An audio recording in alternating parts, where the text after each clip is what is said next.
চাই প্রধান উপদেষ্টা প্রফেসর ডক্টর মোহাম্মদ ইউনূসকে যে আজকে দেশনেত্রী বেগম খালেদা জিয়াকে আমন্ত্রণ জানিয়ে আজকে শহীদ প্রেসিডেন্ট জিয়াউর রহমান যে স্বাধীনতা যুদ্ধের সূচনা করেছিলেন, ঘোষণা দিয়েছিলেন, মুক্তিযুদ্ধ শুরু হয়েছিল, সেই ঘোষণাকে তিনি স্বীকৃতি দিয়েছেন এবং সেই সঙ্গে দেশনেত্রী বেগম খালেদা জিয়ার যে আপসহীন সংগ্রাম, এই দীর্ঘ বছর বছর ধরে নিরন্তর সংগ্রাম, সেই সংগ্রামকে তিনি আজকে স্বীকৃতি দিয়েছেন।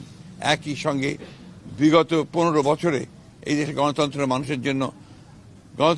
মানুষেরা যে সংগ্রাম করেছে, আত্মত্যাগ করেছে, জীবন দিয়েছে, প্রাণ দিয়েছে, তার স্বীকৃতি তিনি দিয়েছেন। তিনি স্বীকৃতি দিয়েছেন আজকে এই জুলাই আগস্ট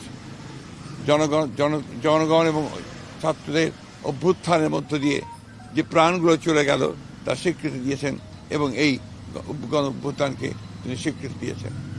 আমরা নিঃসন্দেহে আজকে একথা স্মরণ করতে চাই, আমাদের ভারপ্রাপ্ত চেয়ারম্যান জনাব তারেক রহমান, তিনি আজকে আমাদের মাঝে নেই, তিনি অনেক দূরে আছেন।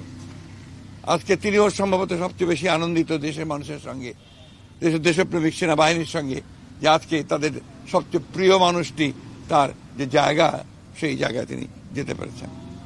আপনাদের সকলকে ধন্যবাদ। একটা বিষয় একটু ছিল যে আজকে নতুন সিএসি নিয়োগ হয়েছে, এই বিষয়ে একটু প্রতিক্রিয়া দেন। এই ব্যাপারটাকে আমি আজকে বলবো না, আরেকদিন বলবো।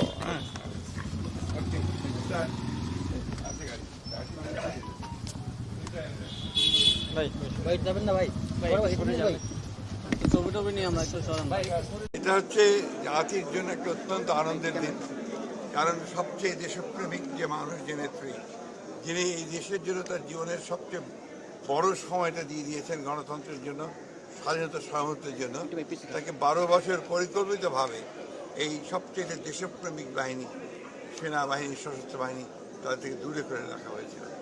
আমি আজকে সশস্ত্র বাহিনীর সদস্যদেরকে, বিশেষ করে জেনারেল ওয়াকার, এয়ারফোর্সের চিফ, নেভাল চিফকে ধন্যবাদ জানাতে চাই যে তারা আজকে এই সশস্ত্র বাহিনী দিবসে, এবং বিশেষ করে আমাদের প্রফেসর ডক্টর ইউনূসকে, যে তিনি আজকে ম্যাডামকে যে সম্মান দেখিয়েছেন, এতে আজকে আমরা যেমন কৃতজ্ঞ হয়েছি, একই সঙ্গে গোটা জাতি আজকে আনন্দিত হয়েছে।